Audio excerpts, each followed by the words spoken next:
Hello दोस्तों, स्वागत है आपका मेरे YouTube चैनल परीक्षा प्लान में। तो कैसे हैं आप लोग? आई होप अच्छे होंगे।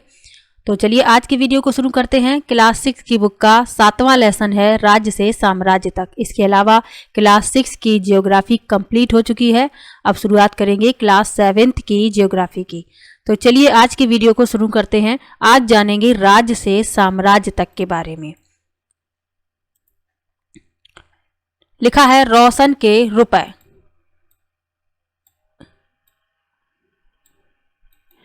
जन्मदिन पर रोशन को दादाजी से कड़े नोट मिले। उसने उन्हें अपने हाथ में दबा रखा था। उस एक नया सीडी खरीदने का बहुत मन था, लेकिन साथ ही वह बिल्कुल नए कड़क नोटों को देखना और छू कर महसूस करना चाहती थी। तभी उसने पाया कि सभी नोटों में दाहिनी तरफ गांधी जी का मुस्कुराता चेहरा बना हुआ था और बाईं तरफ छोटे छोटे शेर चित्रित थे। उसने सोचा, आखिर यहाँ शेर क्यों बने हुए हैं? लिखा है, हम जिन शेरों के चित्र रुपयों पैसों पर देखते हैं उनका एक लंबा इतिहास है। उन्हें पत्थरों को काट कर बनाया गया और फिर उन्हें सारनाथ में एक विशाल स्तंभ पर स्थापित किया गया। इतिहास के महानतम राजाओं में से एक अशोक के निर्देश पर इसके जैसे कई स्तंभों और पत्थरों पर अभिलेख उत्कीर्ण किए गए। इसके पहले कि हम यह जाने कि इन अभिलेखों में क्या लिखा है, यह समझने की कोशिश करें कि उनके राज्य को साम्राज्य क्यों कहा जाता है। यानी कि नोटों और सिक्कों पर जो शेर हैं उन्हें अशोक के निर्देश पर विशाल स्तंभ पर स्थापित किया गया था। और कहाँ स्थापित किया गया था? सारनाथ में। इसके अलावा और कई स्तंभ स्थापित किए गए और पत्थरों पर अभिलेख भी उत्कीर्ण किए गए सम्राट अशोक के निर्देश पर। तो अब ये जानेंगे कि उनके राज्य को साम्राज्य क्यों कहा जाता है, इसके बारे में। लिखा है, अशोक जिस साम्राज्य पर शासन करते थे उसकी स्थापना उनके दादा चंद्रगुप्त मौर्य ने लगभग 2300 साल पहले की थी। चाणक्य या कौटिल्य नाम के एक बुद्धिमान व्यक्ति ने चंद्रगुप्त की सहायता की थी। चाणक्य के कई विचार हमें अर्थशास्त्र नाम की किताब में मिलते हैं और बिल्कुल यही प्रश्न पूछा गया है, यही लाइन छपी है कि चाणक्य के विचार हमें किस पुस्तक में मिलते हैं? तो अर्थशास्त्र में मिलते हैं। इन्हें ही कौटिल्य कहा जाता है और इन्हें ही विष्णुगुप्त कहा जाता है। किसे? चाणक्य को। तो ये याद रखिएगा। आगे लिखा है, साम्राज्य में बहुत से नगर थे। मानचित्र में उन्हें काले बिंदुओं से दिखाया गया है। इनमें साम्राज्य की राजधानी पाटलिपुत्र, उज्जैन, तक्षशिला जैसे नगर प्रमुख थे। तक्षशिला उत्तर पश्चिम और मध्य एशिया के लिए आने जाने का मार्ग था। दूसरी तरफ उज्जैन उत्तरी भारत से दक्षिणी भारत जाने वाले रास्ते में पड़ता था। शायद नगरों में व्यापारी, सरकारी अधिकारी और शिल्पकार रहा करते थे। यहाँ इस मानचित्र की बात हो रही है। आगे लिखा है, साम्राज्य के बहुत बड़े क्षेत्रों में किसानों और पशुपालकों के गांव बसे हुए थे। मध्य भारत जैसे इलाकों में ज़्यादातर हिस्सा जंगलों से भरा हुआ था। वहां पर लोग फल फूल का संग्रहण और जानवरों का शिकार करके जीविका चलाते थे। साम्राज्य के अलग अलग इलाकों में लोग भिन्न भिन्न भाषाएं बोलते थे। वे लोग शायद अलग अलग प्रकार का भोजन करते थे और यहाँ तक कि अलग अलग किस्म की पोशाक भी पहनते थे। तो साम्राज्य के अलग अलग जो इलाके थे उनमें लोग जो हैं भिन्न भिन्न भाषाएं बोलते थे और अलग अलग प्रकार का भोजन भी करते थे और उनकी पोशाक भी अलग तरीके की होती थी। यहाँ इसमें जो दिखाया गया है, यहाँ लिखा है कि जिन जगहों पर अशोक के शिलालेख मिले हैं उन्हें लाल बिंदुओं से दिखाया गया है। ये सारे इलाके साम्राज्य के भीतर आते थे। तो इसमें देखिए आप, जो लाल बिंदु से दिखाए गए हैं जैसे ब्रह्मगिरी, मस्की, सोपारा, गिरनार, कंधार, लंपक, ये सभी जो लाल बिंदुओं से दिखाए जा रहे हैं, यहाँ पर अशोक के अभिलेख मिले हुए हैं। और जो काले बिंदुओं से दिखाई जा रही हैं, ये साम्राज्य की राजधानी पाटलिपुत्र, तक्षशिला, ये सब काले बिंदुओं से दिखाए जा रहे हैं। आगे लिखा है, राज्य साम्राज्य से कैसे भिन्न है। यानी कि राज्य और साम्राज्य में क्या अंतर है ये बताया जा रहा है। लिखा है चूंकि साम्राज्य राज्यों से बड़े होते हैं और उनकी रक्षा के लिए बड़ी सेनाओं की जरूरत होती है, इसीलिए सम्राटों को राजाओं की तुलना में ज़्यादा संसाधन की जरूरत होती है। इसी कारण उन्हें बड़ी संख्या में कर इकट्ठा करने वाले अधिकारियों की जरूरत होती है। यानी कि साम्राज्य जो होते हैं वे राज्यों से बड़े होते हैं और उनकी रक्षा के लिए अधिक सेनाओं की जरूरत होती है और अधिक संसाधनों की भी जरूरत होती है, और कर इकट्ठा करने के लिए अधिक अधिकारियों की भी आवश्यकता होती है। अब लिखा है साम्राज्य का प्रशासन।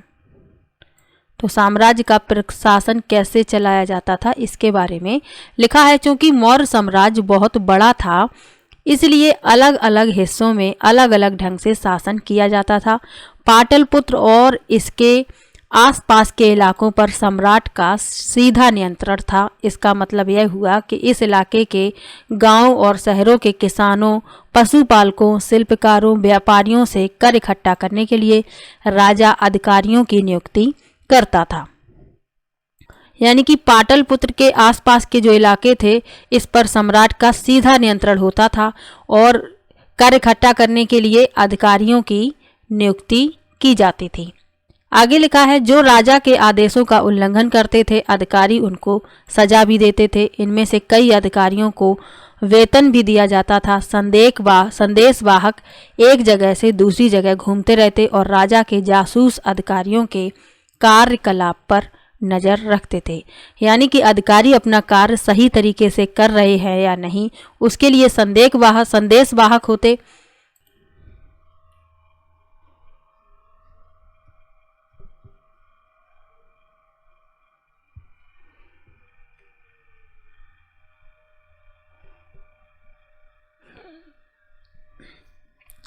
संदेशवाहक एक जगह से दूसरी जगह घूमते रहते और राजा के जासूस अधिकारियों के कार्यकलाप पर नजर रखते। इन सब के ऊपर सम्राट था जो राज परिवार एवं वरिष्ठ मंत्रियों की सहायता से सब पर नियंत्रण रखता। यानी कि कुछ संदेशवाहक भी होते। उनका कार्य ये था कि अधिकारी अपना कार्य सही तरीके से कर रहे हैं या नहीं। तो ये संदेशवाहक जो हैं एक जगह से दूसरी जगह पर यही देखने के लिए घूमते रहते थे। और इन सब के ऊपर कौन होता था? सम्राट होता था। आगे लिखा है मौर्य साम्राज्य के भीतर कई छोटे क्षेत्र या प्रांत थे। इन पर तक्षशिला या उज्जैन जैसी प्रांतीय राजधानियों से शासन किया जाता था। कुछ हद तक पाटलिपुत्र से इन क्षेत्रों पर नियंत्रण रखा जाता था और अक्सर राजकुमारों को वहां का राज्यपाल यानी गवर्नर बनाकर भेजा जाता था। लेकिन ऐसा लगता है कि इन जगहों पर स्थानीय परंपराओं और नियमों को ही माना जाता था। तो जो छोटे प्रांत होते थे तो उन पर क्या होता था कि जो राजधानियां होती थीं उन्हीं से उन पर शासन किया जाता था, यानी राजधानियों से शासन किया जाता था और वहां का गवर्नर जो है राजकुमार बना दिया जाता था।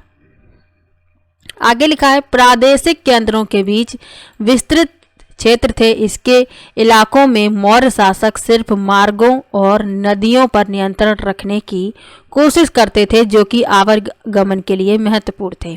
यहाँ से उन्हें जो भी संसाधन कर और भेंट के रूप में मिलते थे उसे इकट्ठा कर लिया जाता। उदाहरण के लिए अर्थशास्त्र में यह लिखा है कि उत्तर पश्चिम कंबल के लिए और दक्षिण भारत सोने और कीमती पत्थरों के लिए प्रसिद्ध था। संभव है कि संसाधन नजराने के रूप में इकट्ठे किए जाते थे। अब ये प्रश्न पूछा गया है कि मौर्य काल में उत्तर पश्चिम किस लिए प्रसिद्ध था। ये प्रश्न पूछा जा चुका है, तो वह कंबल के लिए प्रसिद्ध था, ये बात याद रखना है। और इसके अलावा दक्षिण भारत किसके लिए प्रसिद्ध था? सोने और कीमती पत्थरों के लिए। उत्तर पश्चिम कंबल के लिए प्रसिद्ध था, ये प्रश्न पूछा जा चुका है, तो इसलिए इसको याद रखिएगा। आगे लिखा है और अंत में जंगल वाले इलाके आते थे। वहां रहने वाले लोग काफी हद तक स्वतंत्र थे। उनसे यह उम्मीद की जाती थी कि वे मौर्य पदाधिकारियों को हाथी, लकड़ी, मधु और मोम जैसी चीजें लाकर दे। यानी जो जंगल में रहते थे तो उनसे मौर्य पदाधिकारी ये उम्मीद करते थे कि वे उन्हें हाथी, लकड़ी, शहद और मोम जैसी वस्तुएं लाकर दें, भेंट में दें। आगे लिखा है नजराना के बारे में कि यानी यहाँ पर एक शब्द यूज हुआ था कि नजराने के रूप में इकट्ठे किए जाते थे। तो नजराना क्या होता है ये भी जानना आवश्यक है। लिखा है जहाँ कर नियमित ढंग से इकट्ठे किए जाते थे वहीं नजराना अनियमित रूप से जब भी संभव हो इकट्ठा किया जाता था। यानी कि कर जो है एक उसका निश्चित समय था और नियमित ढंग से वसूले जाते थे, लेकिन नजराने का कोई समय नहीं था, जब भी संभव हो इकट्ठा कर लिया जाता था। ऐसे नजराने विविध पदार्थों के रूप में प्रायः ऐसे लोगों से लिए जाते थे जो स्वेच्छा से इसे देते थे। यानी कि नजराना ऐसा नहीं है कि वसूला जाता था, लोग स्वेच्छा से इसे देते थे, यही नजराने कहलाते थे।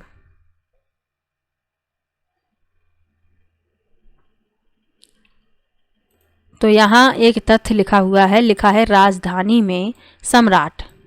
तो चलिए इसको पढ़ लेते हैं। लिखा है मेघस्तनीज चंद्रगुप्त के दरबार में पश्चिम एशिया के यूनानी राजा सेल्यूकस निकेटर का पुत्र था।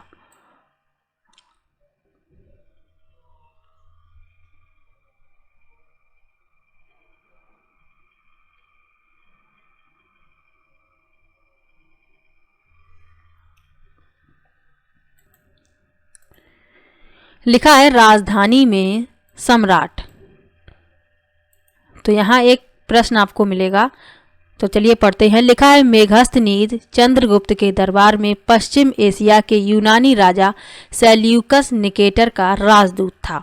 तो ये आपको याद रखना है। मेघस्तनीज ने एक पुस्तक लिखी है जिसका नाम है इंडिका।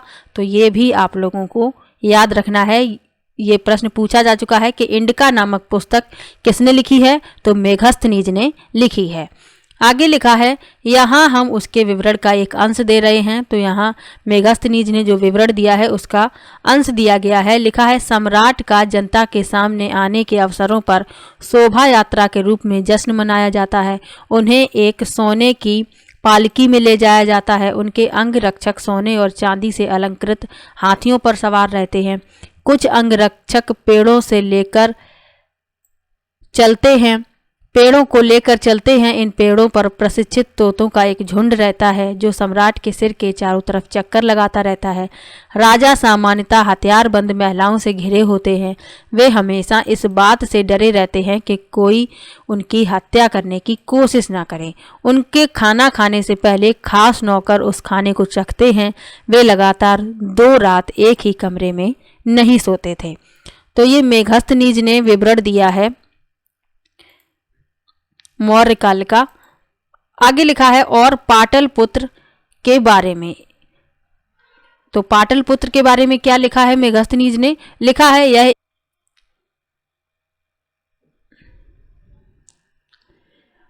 यह एक विशाल और खूबसूरत नगर है। यह एक विशाल प्राचीर से घिरा है। इसमें 570 बुर्ज और 64 द्वार हैं। 2 और 3 मंजिल वाले घर लकड़ी और कच्ची ईंटों से बने हैं। राजा का महल भी काठ यानी लकड़ी से बना है, जिसे पत्थर की नक्काशी से अलंकृत किया गया है। यह चारों तरफ से उद्यानों और चिड़ियों के लिए बने बसेरों से घिरा है। तो ये मेघस्तनीज का विवरण है, उसका अंश दिया गया है कि उन्होंने बताया है मौर्य काल के बारे में। अब पढ़ेंगे अशोक एक अनोखा सम्राट। तो अशोक के दादाजी का नाम था चंद्रगुप्त मौर्य। इन्होंने ही मौर्य साम्राज्य की स्थापना की थी। इनके पिता का नाम था बिंदुसार। तो चलिए अब इनके बारे में पढ़ लेते हैं। लिखा है अशोक मौर्य वंश के सबसे प्रसिद्ध शासक थे। वह ऐसे पहले शासक थे जिन्होंने अभिलेखों द्वारा जनता तक संदेश पहुंचाने की कोशिश की। अशोक के ज्यादातर अभिलेख प्राकृत भाषा और ब्राह्मी लिपि में हैं। तो ये प्रश्न पूछा जाता है कि अशोक के अभिलेख जो हैं वह किस भाषा में लिखे गए हैं, तो प्राकृत और ब्राह्मी लिपि में लिखे गए हैं। ये बात याद रखनी है। और ये भी प्रश्न पूछा जाता है कि अशोक के अभिलेखों को सर्वप्रथम किसने पढ़ा था, तो जेम्स प्रिंसेप ने सबसे पहले अशोक के अभिलेखों को पढ़ा था। अब लिखा है अशोक का कलिंग युद्ध। तो अशोक के कलिंग युद्ध के बारे में बताया गया है। लिखा है कलिंग तटवर्ती उड़ीसा का प्राचीन नाम है। और ये भी प्रश्न पूछा जा चुका है कि कलिंग का वर्तमान नाम क्या है उड़ीसा, या ये भी प्रश्न पूछा जा सकता है कि उड़ीसा का प्राचीन नाम क्या है, तो वह है कलिंग।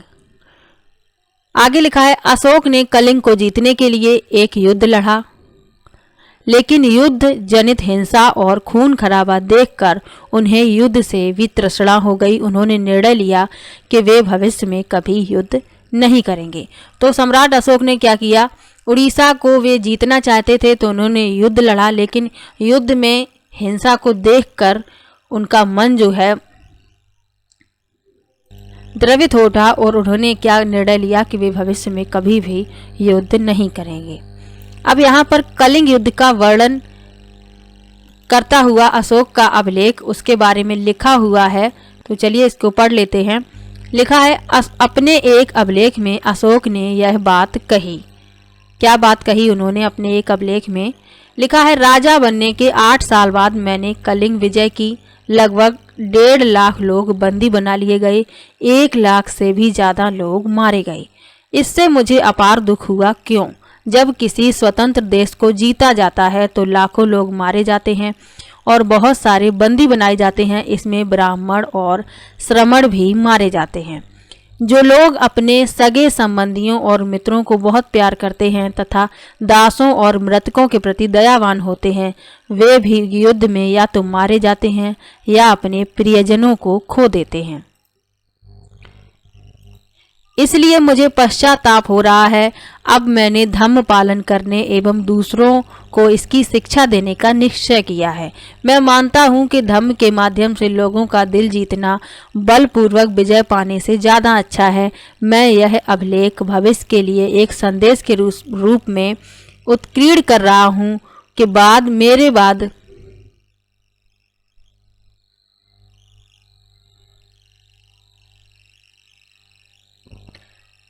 मैं मानता हूं कि धम्म के माध्यम से लोगों का दिल जीतना बलपूर्वक विजय पाने से ज़्यादा अच्छा है। मैं यह अभिलेख भविष्य के लिए एक संदेश के रूप में इसलिए उत्कीर्ण कर रहा हूं कि मेरे बाद मेरे बेटे और पोते भी युद्ध ना करें। इसके बदले उन्हें यह सोचना चाहिए कि धम्म कैसे बढ़ाया जाए।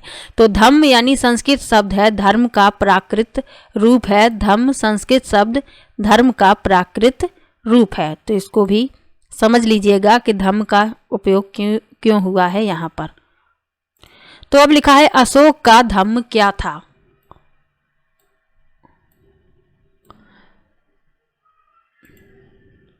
लिखा है अशोक के धम्म में किसी देवता की पूजा अथवा किसी कर्म कांड की आवश्यकता नहीं थी। उन्हें लगता था कि जैसे पिता अपने बच्चों को अच्छे व्यवहार की शिक्षा देते हैं, वैसे ही यह उनका कर्तव्य था कि अपनी प्रजा को निर्देश दें। वे बुद्ध के उपदेशों से भी प्रेरित हुए थे। ऐसी कई समस्याएं थीं जिनके लिए उनमें संवेदना थी। उनके साम्राज्य में अलग अलग धर्मों को मानने वाले लोग थे और इससे कई बार टकराव पैदा हो जाते थे।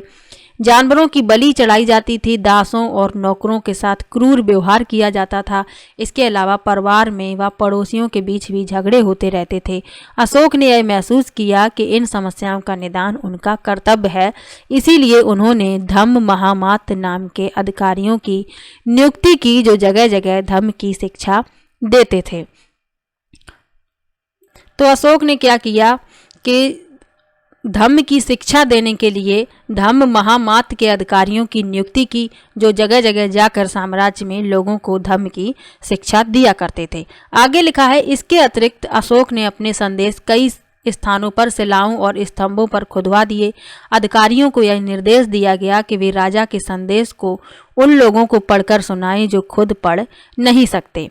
अशोक ने धम्म के विचारों को प्रसारित करने के लिए सीरिया, मिस्र, ग्रीस में दूत भेजे। अपने पुत्र महेंद्र और पुत्री संघमित्रा को इसी कार्य के हेतु उन्होंने इन लोगों को श्रीलंका भेजा। अपने पुत्र को और पुत्री को, पुत्र का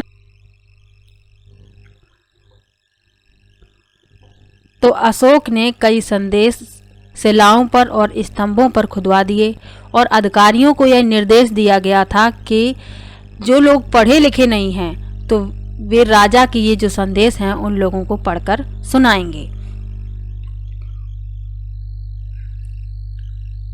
और उन्होंने कई दूत भी भेजे अपने धर्म के विचारों को प्रसारित करने के लिए। कहाँ कहाँ भेजे? सीरिया में, मिस्र में, ग्रीस में, और अपने पुत्र महेंद्र और पुत्री संघमित्रा को इसी कार्य के लिए श्रीलंका भेजा। आगे लिखा है, उन्होंने सड़कें बनवाई, कुएं खुदवाए, विश्राम गृह बनवाए। इसके अतिरिक्त उन्होंने मनुष्यों व जानवरों की चिकित्सा की भी व्यवस्था की। अब यहाँ पर लिखा हुआ है अपनी प्रजा के लिए अशोक का संदेश, यानी अपनी प्रजा के लिए अशोक ने जो संदेश दिया है उसके बारे में। तो चलिए इसको पढ़ते हैं। लिखा है, लोग विभिन्न अवसरों पर अनुष्ठान करते हैं। उदाहरण के लिए जब वे बीमार होते हैं, जब उनके बच्चों का विवाह होता है, बच्चों के जन्म पर, और जब यात्रा शुरू करते हैं तब वे तरह तरह के अनुष्ठान करते हैं। ये कर्म कांड किसी काम के नहीं, इसके बदले यदि लोग दूसरी रीतियों को माने तो वह ज़्यादा फलदायी होंगी। ये अन्य प्रकार की रीतियां क्या हैं? ये हैं अपने दासों और नौकरों के साथ अच्छा व्यवहार करना, बड़ों का आदर करना, सभी जीवों पर दया करना और ब्राह्मणों तथा श्रमणों को दान देना। अपने धर्म की प्रशंसा या दूसरे धर्म की निंदा करना, दोनों ही बातें गलत हैं। हर किसी को दूसरे धर्म का आदर करना चाहिए। यदि कोई अपने धर्म की बड़ाई और दूसरे के धर्म की बुराई करता है तो वह वास्तव में अपने धर्म को ज़्यादा नुकसान पहुंचा रहा है। इसीलिए हर किसी को दूसरे धर्म के प्रमुख विश्वासों को समझने की कोशिश करते हुए उसका आदर करना चाहिए। तो अशोक ने ये संदेश दिया है अपनी प्रजा को। अब यहाँ पर ब्राह्मी लिपि के बारे में लिखा हुआ है। लिखा है, आधुनिक भारत की ज़्यादातर लिपियाँ पिछले सैकड़ों वर्षों में ब्राह्मी लिपि से उत्पन्न हुई हैं। यहाँ आप आ अक्षर को अलग अलग भाषाओं की लिपियों में देख सकते हैं। तो ये आ बना है आरंभिक ब्राह्मी में, ये देवनागरी में जैसा हम लोग बनाते हैं, ये बांग्ला में, ये मलयालम में और ये तमिल में। और लिखा क्या है? आ ही लिखा है, बस ये लिपियाँ अलग अलग हैं। अब यहाँ पर एक महत्वपूर्ण तथ्य और है और इसको भी पढ़ना आवश्यक है, जिसे लिखा है आगे की बात। तो आगे की बात में क्या है कि लगभग 2200 वर्ष पहले मौर्य साम्राज्य का पतन हो गया। इसके स्थान पर कई नए राज्यों का उदय हुआ। जब मौर्य साम्राज्य का पतन हो गया तो उसके स्थान पर कई राज्य सामने आए। तो पश्चिमोत्तर में तथा उत्तर भारत के कुछ भागों में करीब 100 साल तक हिंद यवन राजाओं का शासन रहा। इसके बाद पश्चिमोत्तर, उत्तर तथा पश्चिमी भारत पर शक नामक मध्य एशियाई लोगों का शासन स्थापित हुआ। इनमें से कुछ राज्य लगभग 500 वर्षों तक टिके रहे, जब तक कि शक शासकों को गुप्त शासकों से पराजय नहीं मिल गई। शकों के बाद कुषाणों का शासन स्थापित हुआ। तो इसके बारे में पढ़ेंगे अध्याय 8 में। 8 में कुषाणों के बारे में पढ़ाया जाएगा। आगे लिखा है, उत्तर तथा मध्य भारत के कुछ इलाकों में मौर्य सेना नायक पुष्यमित्र शुंग ने एक राज्य की स्थापना की। शुंगों के बाद कण्व तथा कुछ और वंशों का शासन तब तक चला जब तक लगभग 1700 वर्ष पहले गुप्त साम्राज्य की स्थापना हुई। यहाँ आप सिक्के देख सकते हैं। ये हिंद यवन सिक्का है, ये कुषाण सिक्का है जो कुषाणों ने चलवाया था। आगे लिखा है, हमने देखा पश्चिमी भारत के कुछ हिस्सों पर शकों का शासन था। यहाँ पश्चिमी भारत तथा मध्य भारत पर शासन कर रहे सातवाहन शासकों के साथ इनके कई युद्ध हुए। 100 साल पहले स्थापित सातवाहन राज्य लगभग 400 सालों तक टिका रहा। लगभग 1700 वर्ष पहले मध्य तथा पश्चिमी भारत में वाकाटक वंश का शासन स्थापित हुआ। दक्षिण भारत में 2200 से 1800 साल पूर्व के बीच चोलों, चेरों तथा पांड्यों ने शासन किया। लगभग 1500 साल पहले पल्लवों और चालुक्यों के 2 बड़े राज्यों की स्थापना हुई। इसके अलावा और भी कई राज्य और राजा थे। इनके बारे में हमें उनके सिक्कों, पांडुलिपियों तथा पुस्तकों से पता चलता है। इन सब के साथ साथ अनेक परिवर्तन ऐसे भी रहे जिनमें सामान्य स्त्री पुरुषों का महत्वपूर्ण योगदान था। इनमें कृषि का प्रसार, नए शहरों का विकास, उद्योग तथा व्यापार में प्रगति थी। व्यापारियों ने एक तरफ जहां उपमहाद्वीप के अंदर तथा बाहर जमीन के रास्तों की खोज की, वहीं पश्चिम एशिया, पूर्वी अफ्रीका तथा दक्षिण पूर्वी के समुद्री रास्ते भी खुले, मंदिर, स्तूपों तथा अन्य इमारतों का निर्माण हुआ, किताबें लिखी गईं, साथ ही वैज्ञानिक खोजें भी हुईं। ये सारी बातें साथ साथ हो रही थीं। इस पुस्तक के बाकी हिस्सों को पढ़ते हुए तुम इन बातों को ध्यान में रखना। ये आप सातवाहन सिक्का देख सकते हैं, यहाँ पर आप शक सिक्का देख सकते हैं। तो आज का ये लेसन यहीं पर समाप्त होता है। मौर्य साम्राज्य के बारे में जाना, किस प्रकार से शासन किया जाता था, अभिलेखों के बारे में जाना। तो आज का ये लेसन यहीं पर समाप्त होता है। तो वीडियो कैसा लगा कमेंट बॉक्स में ज़रूर बताइएगा। वीडियो को लाइक कीजिए, शेयर कीजिए और चैनल को सब्सक्राइब कर लीजिए। मिलते हैं नेक्स्ट वीडियो में, तब तक के लिए बाय बाय।